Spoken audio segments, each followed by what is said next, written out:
Perikutes Mishnah Gimel. Now we're entering the famous sugya of Mizron. Mizron is we're going to be dealing with over the next 4 Mishnahs, and I need to give a little bit of an introduction to this, so bear with me for a few minutes.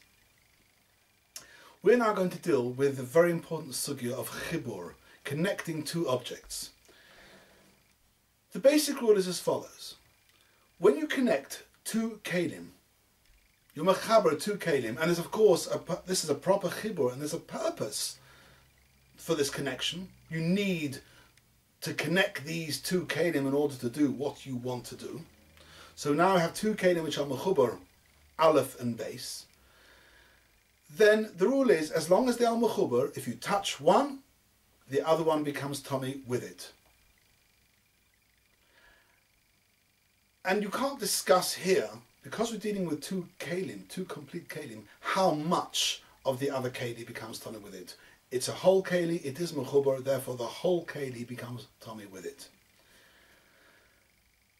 If, for instance, you attach two kelim, but before you attach them, one of them is tummy and the other one is tahor, and then you attach them, then the tahor one becomes tummy like the tummy one, but only as long as they are attached. When you separate them, they revert to their original position. So let's go back to the basic case. If you attach two kelim, and they're both tahor, and this is a proper chibur, a chibur which is necessary, then if you touch one, if one becomes tummy, the other one becomes tummy with it. So far, so good. That's rule number one. Rule number two, if you do a chibur between two objects, but not, as we said before, two whole kelim, you've got one keli, and then you attach something which is not a kli, for instance, something which is not able to be mekabel tuma, like a string or a handle, then we're into yodos. And then you say, aha, you have to then look, how much of the yad do I need for the chibur? And you can have a situation of a long string or long handle, then you measure the tzoyrich, the yad becomes tummy only up to that measure, and the rest is tahor. That's when you attach a non-kli to a kli. Okay, now we're going to start the Mishnah. We're dealing with a mizron. A mizron is an attachment to the bed. So the bed is our kli aleph. The mizron is a cord, but not like the chevel in the previous Mishnah. The chevel isn't actually a kli in its own right. The mizron is actually a beged. It's something which is woven. It's a woven cord. It has a din of a beged sholem, something which is oruk, and therefore, as in its own right, it is a kli in its own right. So the mizron is a kli in its own right. Take it off the bed, it's a kli. But we are now attaching two kelim, the mizron to the mitter. So, with mitter, there are two types of tumah that the mitter can be mekabel. The mizron can only be mekabel one type, the hainu. The mizron being a regular kli, a regular beged, but not a beged for wearing, can be mekabel what's called tumas meis or tumas sheretz, a typical contact tumah. The mitter can actually take two types of tumah. It has the normal tumas meis or tumas sheretz. It has also something called tumas medris, which only applies to those kelim which are roy l'yeshiva v'yishchiva, mishka v'moishev, which the mizron isn't.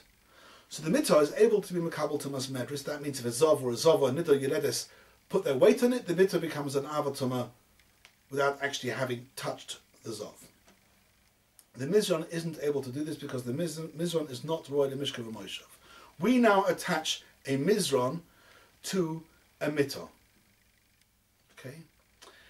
If we were dealing just with tumas meis, the contact tumah of tumas meis and sheretz, which actually applies equally to the mitter as it does to the mizron, under the rule that I said in the beginning of the Mishnah, under that rule I said when you mechaber two kelim, then if one becomes tummy, so does the other. There's no discussion here as to how much of the mizron do I need, because as far as tumas meis is concerned, the mizron is as much a kli ro'el lekabel tumah as the mitter is. When you mechaber two kelim, that's a chibur nitma echod, nitma chaveiroi. The rules of chibur are very, very straightforward.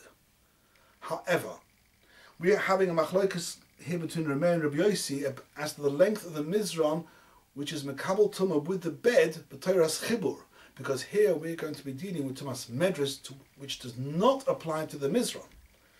When a zov or zova nidav yeledis lies on the bed and is able to be metame the bed and make it into a medris, we now want to know how much of the attached mizron, which is not a kli for medris purposes, how much of that mizron belongs to the bed.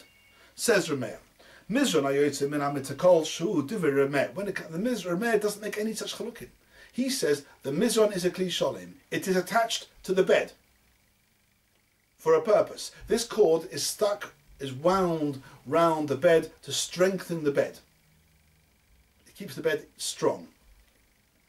Therefore, the mizron belongs to the bed, and no matter how much of the mizron is sticking out, how much is trailing along the floor, it doesn't make a difference. It's all got a chibur of to the mittah, sai letumas meis, sai letumas medris, divrei Rameh. Rabbi Yossi emenu ad asara tvachim. The first 10 tvachim of the mizron belongs to the bed, because you only need that length of 10 tvachim for it to be a tzorech of the shchiva to strengthen the bed. The rest is a yad, which is a yad shaloi letzorech. Therefore, the rest of the mizron has a din of an excessive yad, and therefore is not mechuber to the bed. For tumas meis, the rule is, of course, the mizron is always mechuber because they're both kelim. But for tumas medris, the mizron is not royal medris. It can only be a yad, and therefore the first 10 tefachim belong to the bed, the rest doesn't. We will be dealing with the detail of Rameh and Rabbi Yossi's machlokas in the Mishnayos coming up, Dalet Hey and Vav. The Mishnah carries on. Now we're going back to the mizron by itself without the bed. This is a simple din. Shiorei mizron. Remember, we said the mizron itself, when it's not attached to the bed, as a gartel, as a woven cord, itself is a kli in its own right and is able to be mekabel tumah. Of course, not tumas medris. It's not royal yeshiva, but it's able to be mekabel tumas meis. What happens if this cord, the Mishnah is telling a simple din here, nothing to do with the chibur of the bed, it starts becoming old and tatty, and it starts fraying, and it starts getting smaller and smaller and smaller. At what point is it called a shevek kli? It is now no longer got a shem beged, it's got no use at all. So the Mishnah says zayin tfachim. As long as you've got 7 tfachim, you've still got a shem kli. Less than 7 tfachim, it's called a shevek kli and it's tar. Why? This girdle, this gartel, this mizron, as long as it's got 7 tfachim, it's got a use. You can use it as a chevek lachamor when you want to strap the